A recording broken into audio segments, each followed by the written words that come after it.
Hello, hello. Maybe I'm funneling with the tools here, just trying to figure you out. How are you doing? Trying to figure my little world, my own ecosystem of communication, interactions, and love. I emphasize that, my friend. Jay, ujambo? Jay, wajua? Old school stuff, man, never dies, does it? It's me, Joel Chestnut. I'm back in the air, having a good time, sunny day. Went for a run today, feel good, feel divine, feel like a king, dressed like a king. I'm in the air, man. I hope you guys are doing a well dance for life out there. How is it? How is fresh air for you? How is life for you? I hope you're doing good. This episode number 35, man.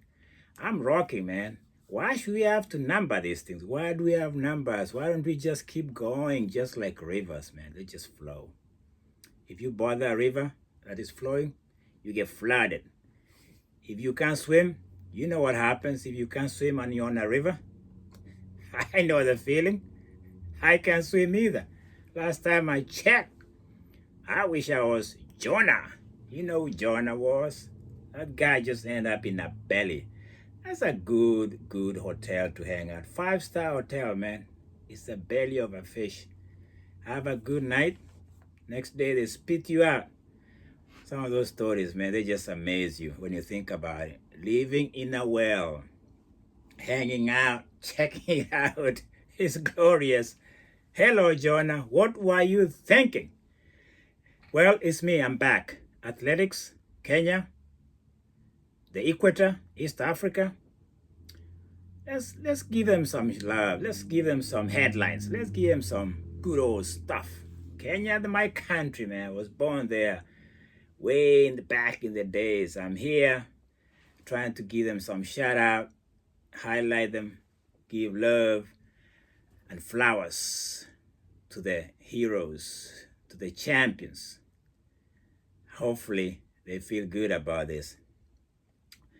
Let me start by a disclaimer here. So you have this narrative, or you have this classic pontification and fornication of the term that of things that go like this. If it doesn't hurt you, or if it doesn't kill you, it's gonna make you stronger. Or words don't hurt. You've had that? How bull is that? How horse shit is that? Words don't hurt? Huh? What do you mean words don't hurt? If I call you blam blam blam, you're gonna give me a look of, I love you too. I doubt it. I know what you're gonna do. You're gonna reload. You're gonna reload and come back. Okay? So this idea of pontificating and fornicating, these classic statements that we take for granted, back in the day, somebody tells you, I'm whipping your ass because I love you. A teacher tells you, bend over. What? Then before you know, you feel things like lightning coming down your backside. Hello, man. Listen, I don't believe in that close classic nonsense. It's just a lot of baloney. We know words hurt. We know words have a meaning. When they go out, they have to land somewhere. So let's stop it. Because, growing up, there's some things you say, or there's some things you pick up on, and you have no idea what I call ramifications, the consequences of what I said, of what is said, of what is articulated in the cultural setting, in the world that people grow up in. Let me paraphrase to you what I remember. I met no one but a Luo. I met what? I met no one. I met no one, but I met a Luo. A Luo is a tribe. A Luo is a people. Luos are human beings. But here comes a dehumanizing statement. I met no one but a human being. No, I met no one but a Luo. let me put in the context of Kalenjin, or the people that I grew up with. My tribe. Everybody has a tribe. What's your tribe? Motuyen chito kobaten kotuye lemindet. I'll repeat. Motuyen chito kotuye lemindet, or something of that. I'm horrible in that language. That's very dehumanizing, man. If you can unpack all that, that's what I say, words matter, man. You can be ignorant. You can be, oh, I grew up. That's what we used to do. That's what we do. That's what we say. But those are very, very, very dehumanizing words, aren't they? Think about it.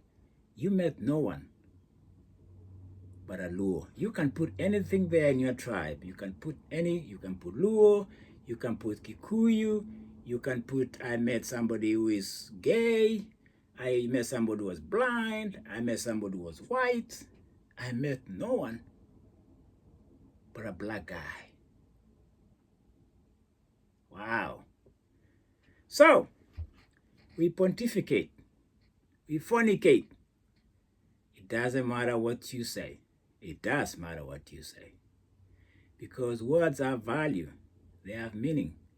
Put them in context and realize what the people are saying about the Luos is that they are not really people. Their value is low.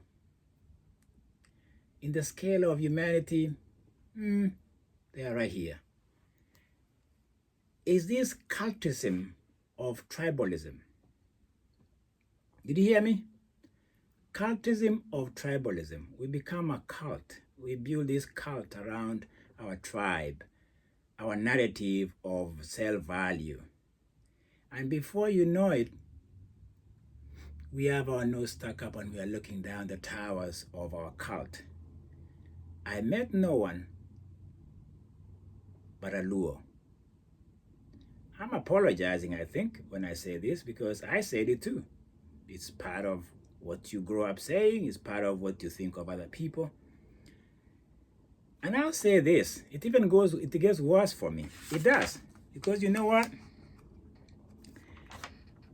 There's something I call this idea of triumphalism. Is that a word? This idea of pontificating again. This idea of triumphalism of the foreskin. I just made that up. It sounds great. Triumphant. This idea of thinking you have this narrative because your foreskin was weeded out of whatever part of your body. You're better than the Luo. So some cultures in my country have gone around feeling the triumph of the foreskin. Just because they don't have it, they think they are better people. So I call it triumphalism of the foreskin. So that some people have taken that narrative to a new level where we don't see the other person being of value. Or they are less because they didn't go through the path of circumcision. I say this again, the cultism of tribalism and the dehumanizing aspect and ramifications of what we say and what we think. I've talked about athletes. I've talked about the dominion or the so-called supremacy of the Kalenjin in track and field, specifically long distance, middle distance, and now they've kept this idea that they are superior. I try to demystify it. I try to Da Vinci Code that nonsense out of the window. It goes to this narrative of cultism, of tribalism.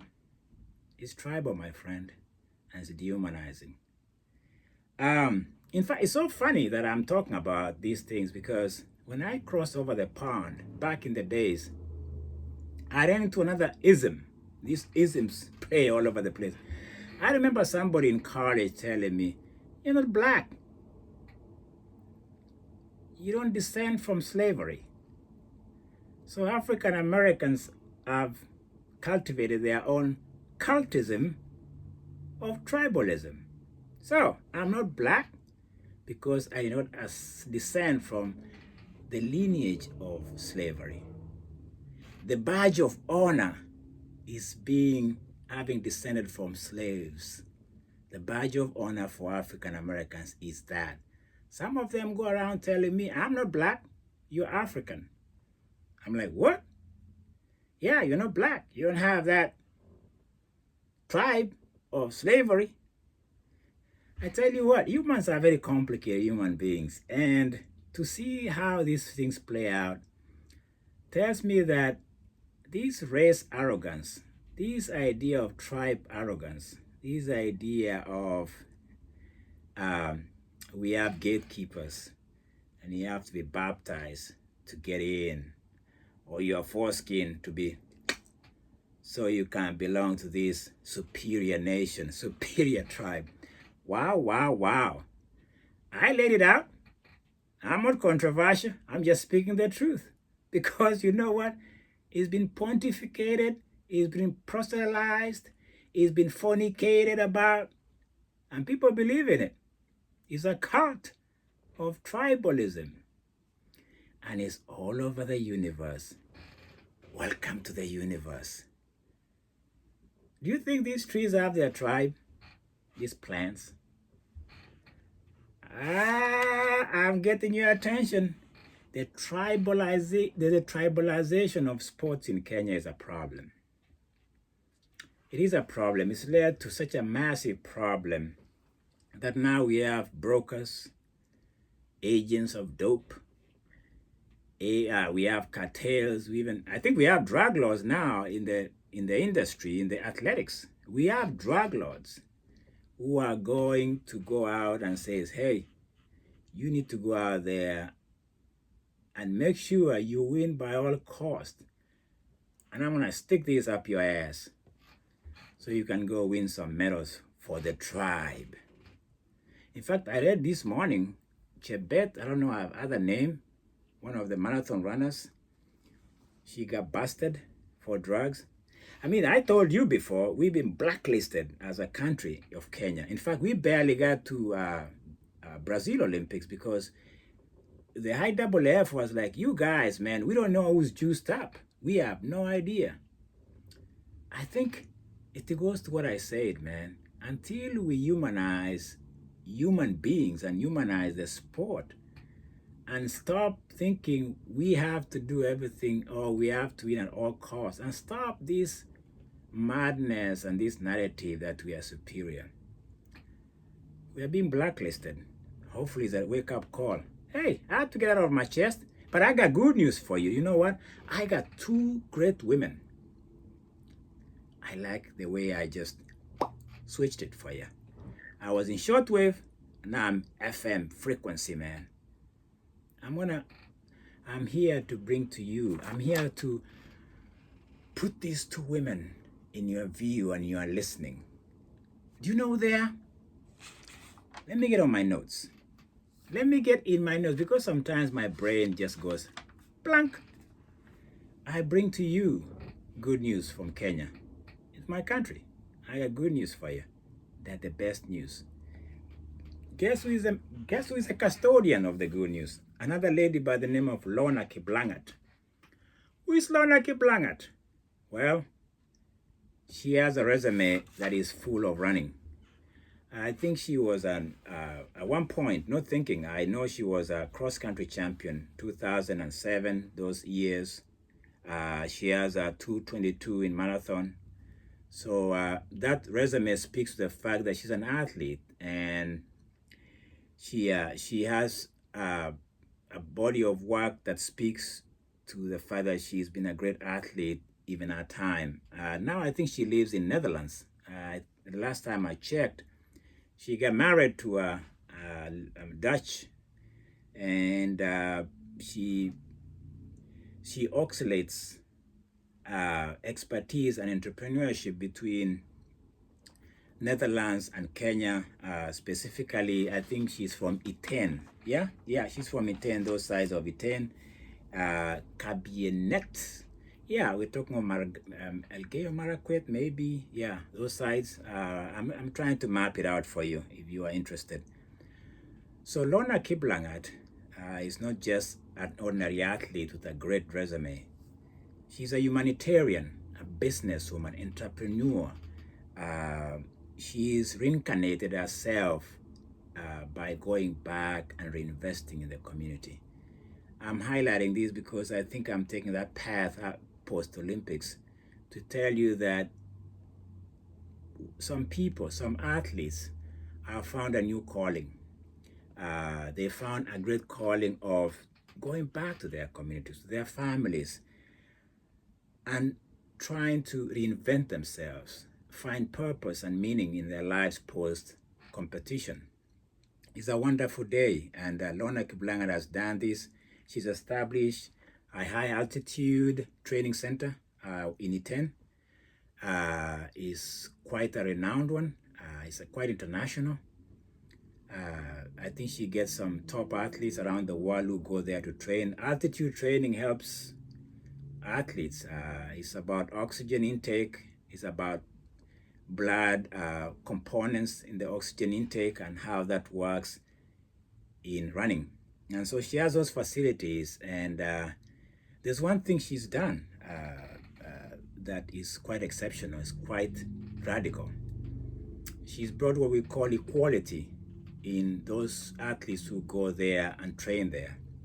You know, I think I spoke to this, or I hinted to this, that the patriarchal or the culture of Kenya in particular is men will do whatever they want. They'll hang out in the streets, smoke, drink, do whatever else they do, and they don't care about chores, laundry. So in those facilities that she's established, she said that if you are here, you are independent. Just because there's a girl there who is training in this same facility doesn't mean she's going to wash your laundry. Because that's what happens. I talked about it with Tekla Rupe yesterday, where this, I think it's just, honestly, I think it's, I don't know how to call that, where you just have this nasty outfits you've been training in as an athlete, then you come home and you think it's okay for somebody else to wash it for you. By the way, it's just bizarre. It's just bizarre. You have dirty shoes, it's muddy, it's nasty. And then you come there and say, oh, you're there, you're a girl, you're a lady. Oh, wash this for me. What are you thinking? What the, huh? I almost dropped it, but I want to keep this very clean. What are you thinking? What are men thinking when they're thinking just because there's a girl there, she's gonna do your laundry that is just nasty? You don't know, you've been defecating, you've been sweating, you got shit all over your stuff, and you think a woman or a lady or whatever, just because you're an athlete and you're a man? Hey, I did my shit, man. I wash my stuff. I think that's the way I grew up. So when I see these things happening, it just makes you want to just like, are you kidding me? Wake up, dude. Anyway, so Lornah Kiplagat has said she has rules that states very clearly. It just says, if you are here, you don't have a servant. You don't have servitude. You don't have women. Just because women are here doesn't mean they are going to do your chores. So she's established that, and she's had pushbacks. I was reading some of the stories whereby men are coming there, say, oh, we're not coming there. You are being radical. You are feminist. You are all this. She says, nah, I'm Lornah. You don't like it? Somebody else will come. So she sacrificed that much, saying, if you men don't want to come to my facility because you want to maintain your patriarch and people serving you and washing I don't know what else they want these girls to wash, because this to me is the lowest denominator I can think of. Men training and dumping their shit on these girls who are training as hard as them is bizarre. So Lornah has this establishment. She speaks very eloquently and she's quite vehement and very strong on that, because she says that growing up, that's all she saw. man being man. They say boys being boys. Just stop it. Just stop these boys, man being men. Listen, man, I'm not wiping your, what part of your body unless you're sick. And even if you're sick, you got to pay for it. Okay? Unless you love somebody, then that's different. But just because you're a man, this is what I call the myth of manhood. Some men have lost it, really. And so she's pushed back. She's introduced equality because of her status. She's an entrepreneur. By the way, Lornah Kiplagat has a sporting equipment that is a brand. We call Lornah brand. She's the first African woman to introduce that in Africa, so to speak. She's been promoting it. She's gone to sports events in around the globe promoting our products. Brilliant idea. Owning up and saying, I got a product. It's Lornah product, and she's doing entrepreneurship. These are the women who are athletes, but they've reignited themselves, reinvented themselves, reestablished, reinvigorated themselves. And Lornah Kiplagat is in the forefront of that. And I say even to do that in Elgeyo Marakwet, where, again, I spoke yesterday of Tekla Rupe. These areas we are talking about are quite remote. It's very patriarchal. The landscape there has not been very accommodating to women who think outside the box. To me, Lornah Kiplagat speaks and is pushing back and giving men a different thought to live with and to think about. And this idea of equality and this idea of empowerment. In fact, our facility is so good that she has educational segments or component that teaches young girls education, health, how to take care of their bodies, and live safely. Because safety in Kenya is not guaranteed, it's not granted. It is not even in the Constitution, as much as that sounds great. I mean, we don't live in a safe world to begin with. But the prevalence of abuse and exploitation and femicide that I talked about yesterday, and this idea of men just preying on women and exploiting women, is why Lornah Kiplagat has established these safe sanctuaries, these safe training facilities that is trying to change and make girls, young girls, see themselves in a better light, and so they can cultivate their God-given talent. Applause to that, my friend. That is brilliant. That is Nobel Prize stuff. There's another woman, before I finish. I say two women. This Mary Ngugi, she hails from Nyahururu. She's a road racer too. She has a good repertoire in road races. So she's known. And one thing about I was reading about her is how well spoken and how she trends very well. She's into social media. She uses the platforms that are present in this day and age to articulate the stories of young girls. She says this because I think this is what triggered her. For those who live in Kenya, they know what I'm talking about. Agnes Tirop. She was murdered, killed by her husband out of jealousy. She was so popular, her husband got jealous, killed her. It is purported, I don't know, I would say purported or alleged, but the facts are out there. He writes a note and understands he tried to escape to Uganda and he was caught, he was brought back. He's in this environment of justice being sought out. Good luck to that in Kenya for women. It's just sad because justice can be bought in Kenya. Go figure that. Is how corrupt the system is. So Mary Ngugi says she was flying home from a race in Europe and she got the news, or she got it from social media, that her friend, they were not close, but her friend had been murdered by her husband. This lady, Agnes Tirop, was world record holder in 10 kilometers road. That is, she had, she was doing very well, and then the husband couldn't take it. That happens a lot. in some parts of the world, but in Kenya it's even worse sometimes. So she got this news. She was distraught, of course, saddened, but she says, I'm going to use this energy, negative energy, for the good of other girls. She's established another facility in Nyahururu that caters and gives a sanctuary, a safe sanctuary for girls, specifically for girls. You know, this is the thing about the world we live in. When you come up with a narrative or you come up with this concept, there's a pushback, and there's been a pushback too on her. They're saying that she's being a, you know, I don't know what people think when you are trying to create an environment for a certain group of people that they feel safe. I don't know why we feel we have to poo-poo it or lampoon it or make like, this is radical. No, she doesn't. She doesn't care. She's used her platform. The last time I checked, I think she's collaborated with the international community, some international business people who have come in. They pour some cash into a project. She's doing very, very well. Nala Track Club in Nyahururu, where girls go, train, sleep, go to school, and they feel safe. What's wrong with feeling safe anyway?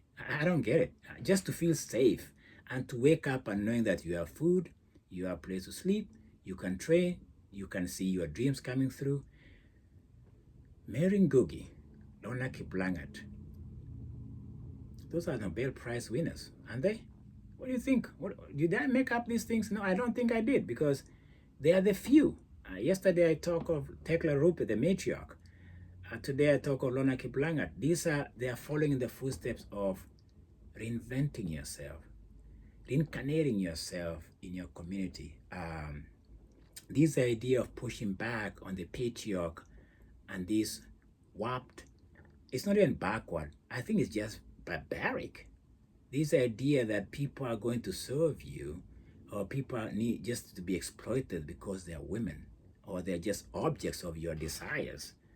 To me, we talk of enlightenment, we talk of liberation, we talk of independence, but some women, or some quarters of women, some populations don't even know what we're talking about. So when I hear the Teklas of this world I spoke of, Lornah Kiplagat, Mary Ngugi, I think it is something that the trajectory, the future, is in good hands. And I think because it is in women's hands, maybe we'll feel safer. What do you think? I think so, because if girls can train, if girls can be a better, good, great athletics and go give us this entertainment, get themselves some form of income, that's self-employment for them. And I applaud these women for creating this environment, this ecosystem for these young girls and women in Kenya to prosper and see a day whereby they can say they are truly liberated. Well done to these ladies, Lornah Kiplagat and Mary Ngugi. Well done. Hopefully one day we'll have a chat over some chai